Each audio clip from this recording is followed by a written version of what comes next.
Happy Friday, everybody. Welcome in to the PHNX Sports Podcast. Don't forget to hit that like button, subscribe wherever you get your podcast, and leave us a 5-star review. You know me, it's your girl. I'm Makayla Perkins, and Damon Dog is back behind the back. And it's not just any Friday. It is Flavoring Friday. Shout out to OG's Brands, the official sponsor of Flavoring Fridays. OG's is not your average cannabis-infused gummy. They absolutely knock it out of the park when it comes to flavor, and the effect of their gummies are a total slam dunk too. Head on over to ogsbrands.com to see their full lineup, including their 2 newest gummies, the OG's Naturals and the Big OG's, to find out where you can purchase.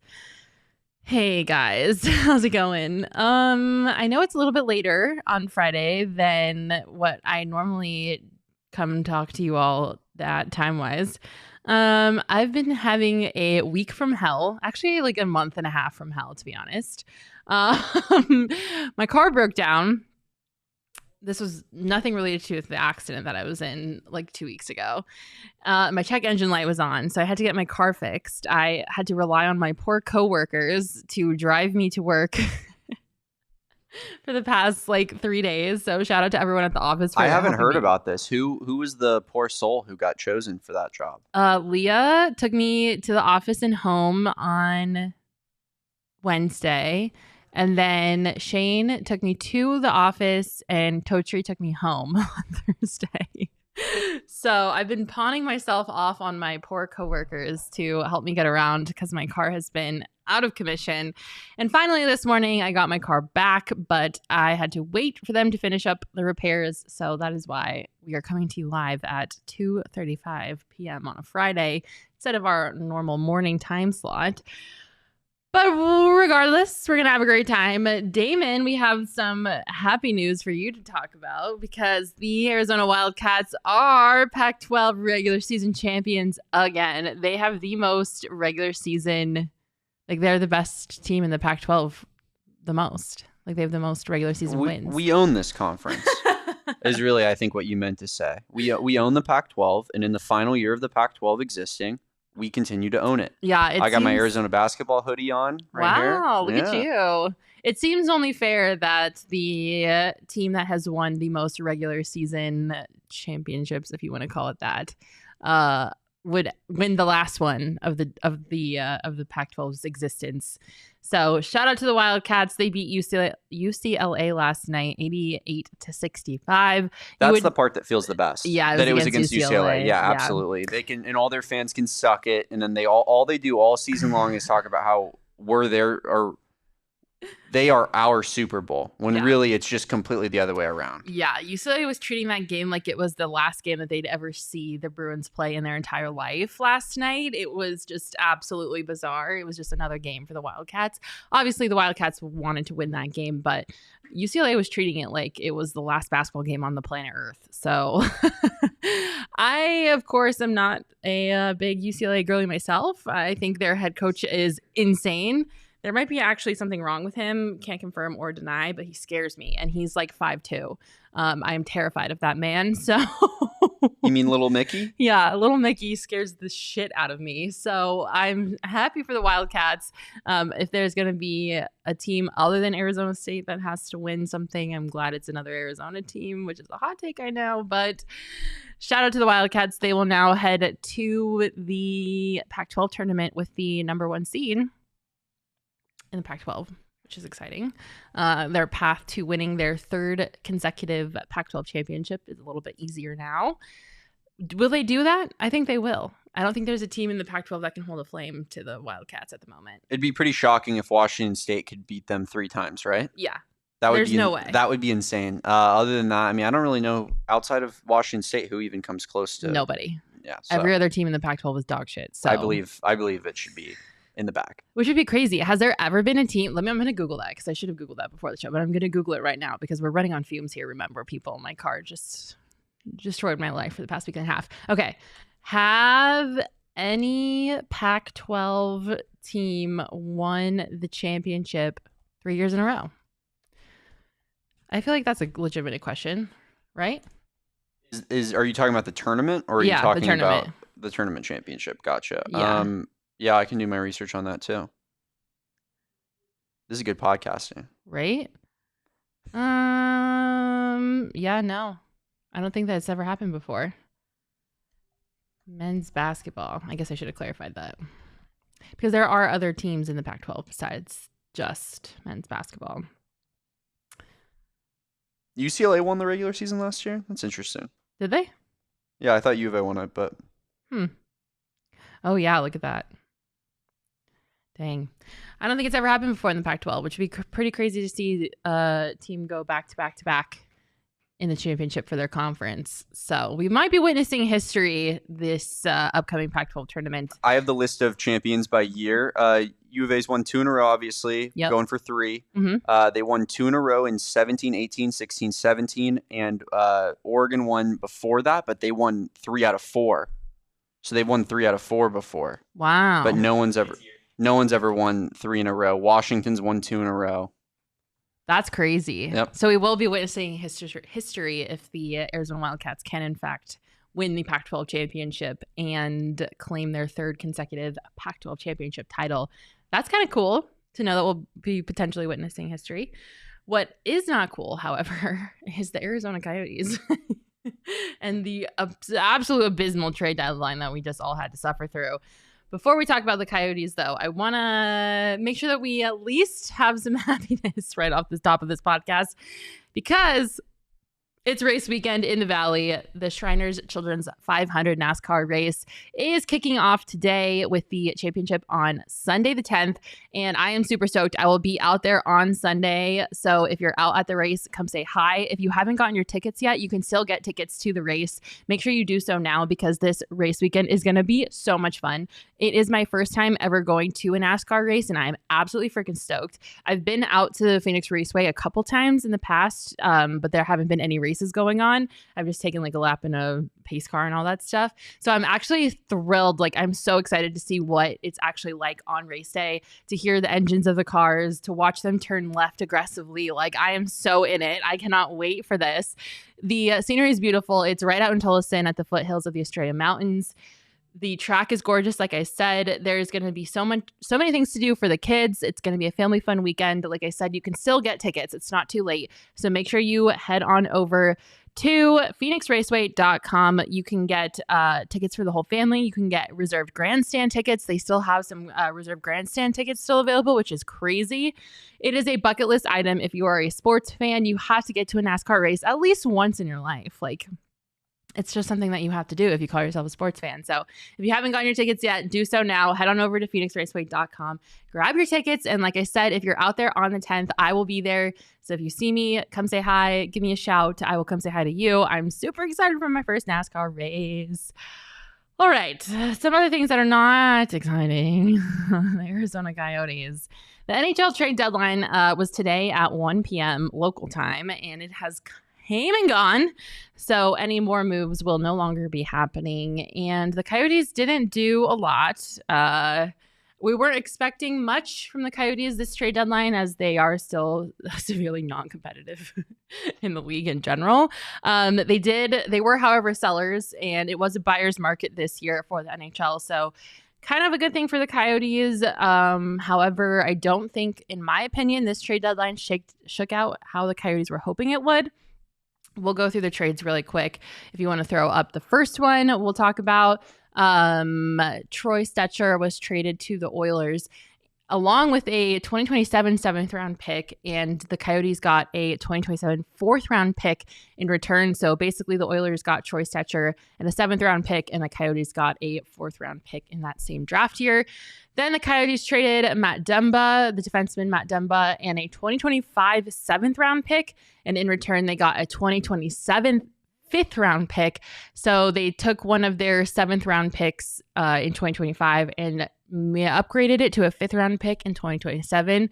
And they also traded Jason Zucker to the Nashville Predators in exchange for a 2024 6th round pick. So nothing too flashy, nothing exciting, really. League-breaking trades. Yeah, just crazy stuff. All of those players pretty much underperformed.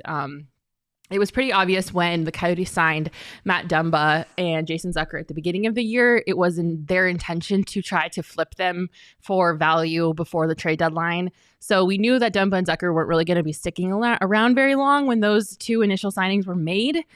I think their value was diminished a little bit because they didn't do very well. They struggled on the ice, and I think that was reflective of the value that the Coyotes got in return.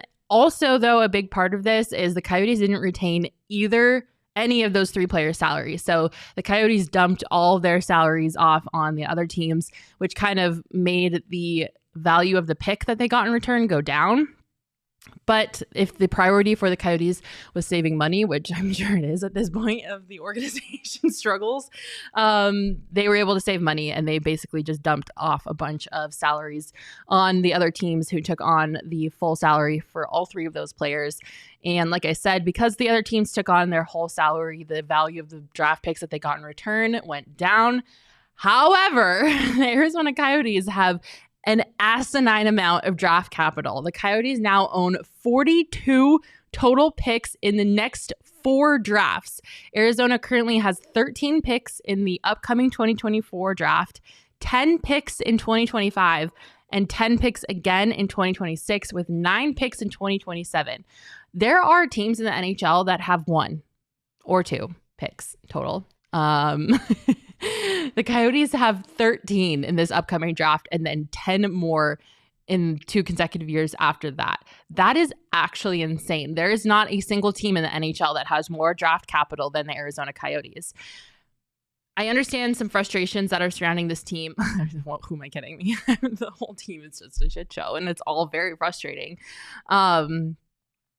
But I understand that a lot of the feedback that the Coyotes are getting on the internet is the fact that, like, at some point we have to stop acquiring draft picks and, like, make progress, like, do something with this team. Either use that draft capital and package it to get bigger name players here, or, you know, trade up in the draft, which I'm sure that they're already considering this, but, you know, trade away some of those lower picks for a higher draft pick in the earlier rounds. But the Coyotes have just, like, fully gone in on building this team through the draft, which thankfully they have Bill Armstrong, who is a mastermind when it comes to scouting and drafting prospects. However, it's getting frustrating because we don't see the fruits of that labor immediately. Unless you're Logan Cooley, you're not really going to see prospects like that make an immediate impact on the team that they're drafted to.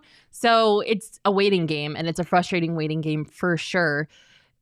So much of the Coyotes' future hinges on them hitting on all this draft capital that they've accumulated, and a lot of times, like, draft picks don't work out, whether it's through injury or not being able to make the transition from, like, a lower league hockey team to the NHL. There's a lot of things that can happen between here and now. And all of that unknown is a little bit scary. And the fact that the Coyotes have kind of not done anything flashy is understandable because of the state of the team. Like, they're not in a position to do something flashy, but their payroll is one of the lowest in the NHL. They have the most draft capital. Like, it's time to repurpose this draft capital into making bigger, more flashy moves that make sense for the team and don't throw them off their trajectory of rebuilding, but also have more immediate payoff than waiting the 2 to 4 years it takes for a prospect to work their way up to NHL playing level. So It's going to be interesting to see what happens. Charles in the comments saying GM Bill Armstrong about to turn the draft into his own monologue. Yeah, you guys better get used to seeing someone from the Coyotes up on that stage drafting these players because they're going to be up there so many times.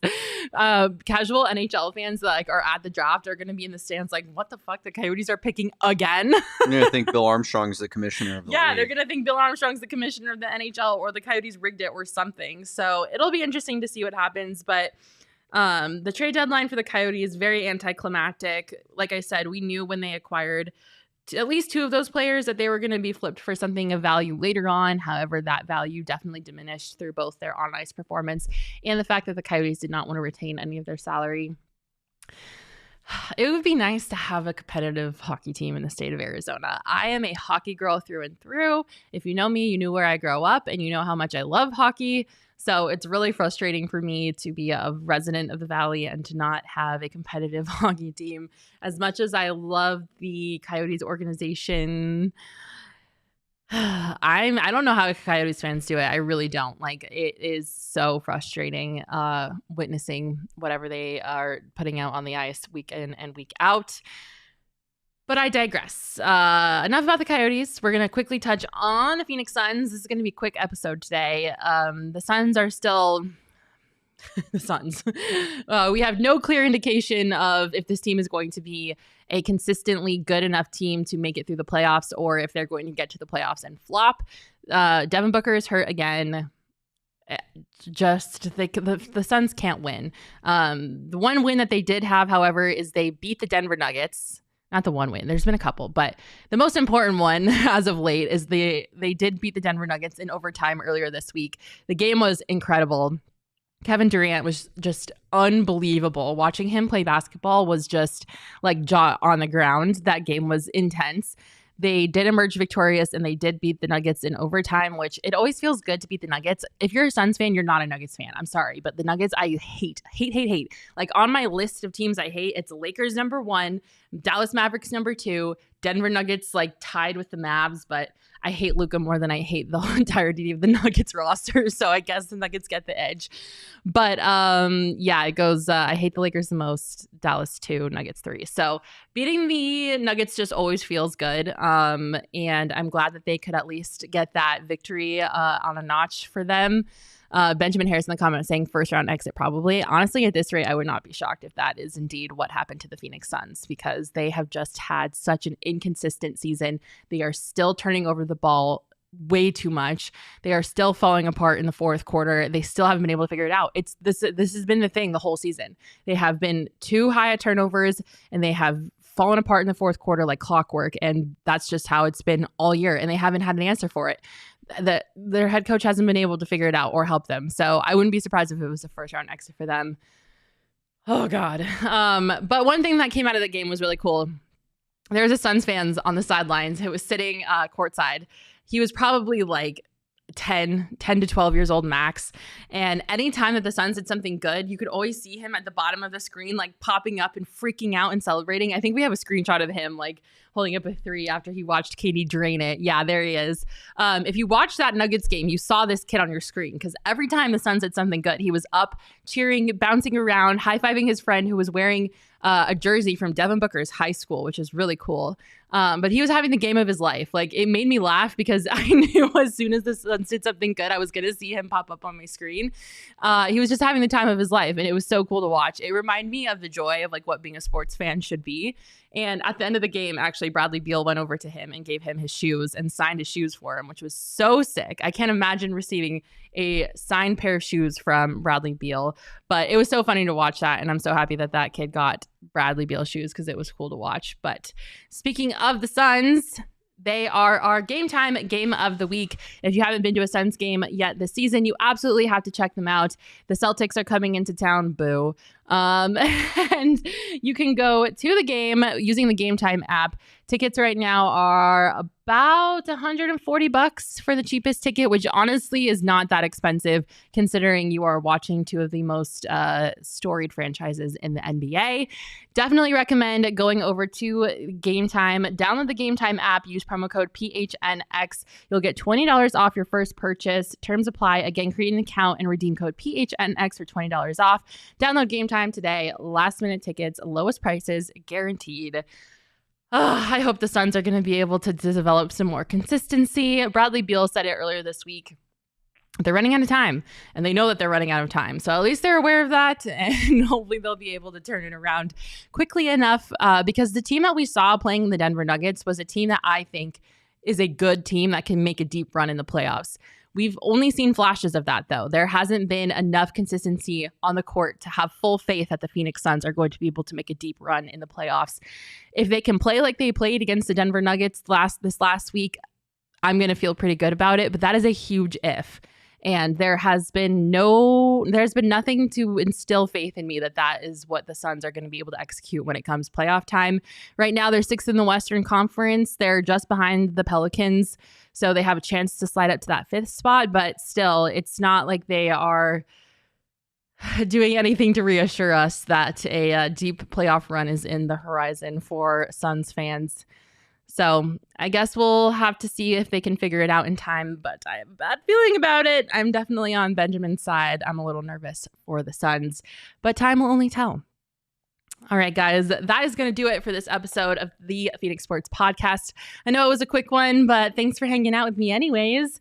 Hopefully we'll get it together and my car will not break down anymore. So next week we can come to you earlier and for longer. But I appreciate you all being here. Everyone in the comments, Benjamin, Charles, Classy, you guys are all the best. Thank you so much. I hope you all have a wonderful, safe weekend. And like I said, if you're out at Phoenix Raceway, which you absolutely should be, come say hi because I will be there on Sunday. I'll see you guys next week. Bye. We all silly like the mayor.